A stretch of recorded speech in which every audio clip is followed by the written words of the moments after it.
Your oil should be nice and hot in your pan. And you're going to put your pork chops in the pan. And don't crowd them. Do them in batches if you have to. These are just thin, center cut chops without any bone. You use whatever kind of pork chop you like. These cook faster, so that's why I'm using them. And they were on sale. My potatoes are boiling with a garlic clove in them and the two different kinds of potatoes. I heard that I was trying to find out about what makes the best mashed potato today, and I read that the russet potatoes, baking potatoes, have much more starch than other potatoes, so they tend to give off more of a mealy texture. But I don't like my potatoes super smooth either. If you make them with like a white potato, a red potato, I like a little bit of texture to mine. So that's what I'm doing, is mixing them to see what happens today. I'm going to turn my heat down just a tiny bit.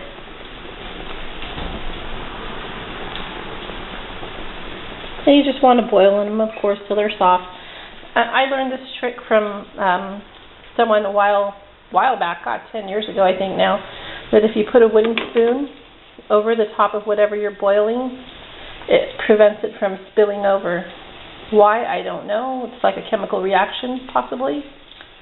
But it pretty much works really well. Unless you have the water way too high anyway, but... So, there's the potatoes. I already have the corn that I've already done. And I'm doing my pork chops now. I'm going to go ahead and turn these. I breaded them in a paprika and flour mixture. And it's not as hot as I want it to be, I guess, so I'll wait a little bit longer here. And the reason this recipe needs that flour to create brown bits on the pan is because you're going to create a gravy when you smother the onions to make the sauce for the smothered pork chops. When I fry chicken or chicken fried steak, I don't put my meat in right away after flouring it. I like to wait until I observe it turning a color change. That's why I add paprika to my fried chicken mixture or chicken fried steak mixture. Breading's the same thing I use for both of them. But basically, because you can see the golden color come out from the moisture in the meat through the paprika, it tends to be like a orangey pink color once it's got the moisture level where it's creating this really great crust when you fry. When you place the meat in the skillet with the flour dry on it like that, you're not going to create a super crunchy crust or anything like that at all. It's all going to fall off into the pan. But that's what we want here. So, let's turn it over. And it still could be a little bit more brown to my taste, but we'll just keep going. I'm frying the last three now and browning them. And the reason also that I like using a thin cut of pork chop on this is because, like I said, it cooks faster. And you can get in and out of the kitchen a lot quicker than if you had a really thick pork chop and you're doing this. If you want to cook your pork, especially, well done. So I think I've been sitting here for maybe 15 minutes doing the frying, browning. And in that time I've been able to cook my corn. My potatoes are done. I'm letting them cool a little bit. I'm going to drain the water from them soon, right before I get the gravy made. I'll start making the potatoes.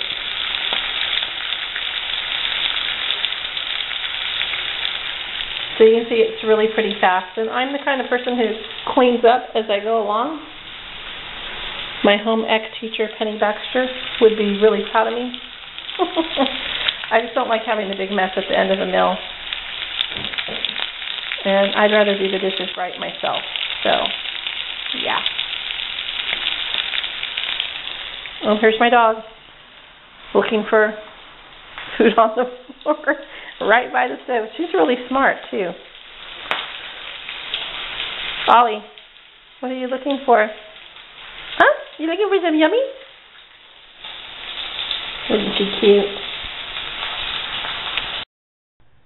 I've poured off most of the oil. Maybe there's like, I don't know, 2 teaspoons of oil in there. And I don't think I mentioned I use canola oil. Don't use olive oil. It doesn't have a high smoke point. It'll burn these brown bits instead, so you want something that has a higher frying temperature. I used canola. I don't even really know the frying temperature of that, but I prefer canola over a lot of other oils. So I'm going to add my onions to this pan, and we'll go from there. A little bit, to medium to low flame instead of the higher flame that I have. And I'm going to get my trusty spatula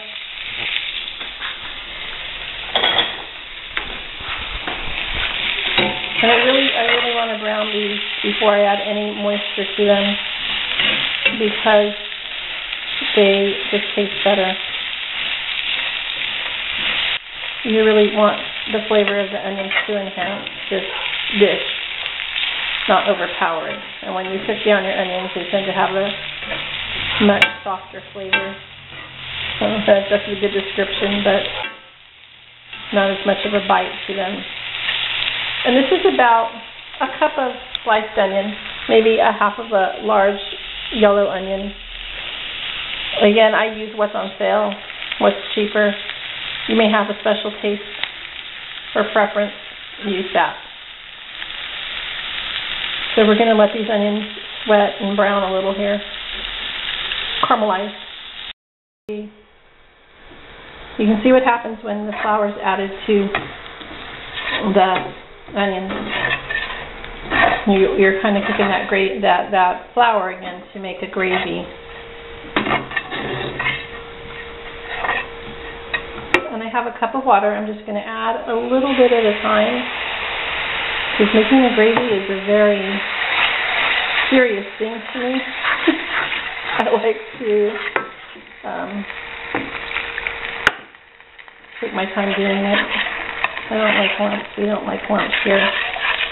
So you can see the gravy that's created here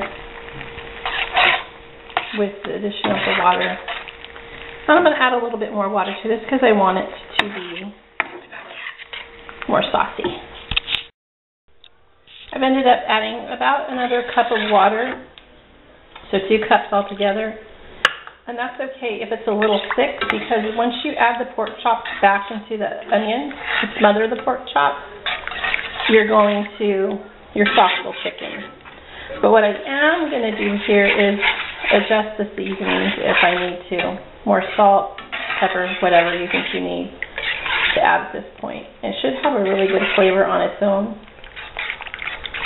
But sometimes things just don't come out perfect the way they're supposed to. I just reintroduced all of the pork chops back to the pan, and it's a lot of pork chops to put in this pan, but I'm pretty sure Southern cooks weren't really too concerned with the amount of pork chops you could fit in a pan. So I actually put the pork chops in and the juice that had collected in the bottom of the bowl. I even added maybe a third a cup of water to the top of this. I'm going to cover it now, and in about 10 minutes it's going to be ready. Just to let the pork chops finish cooking all the way through.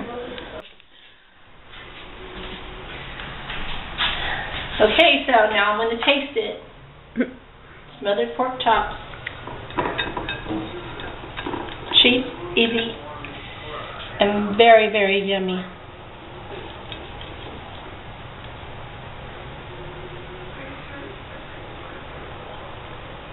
So good. I hope you guys try them. And try these potatoes too.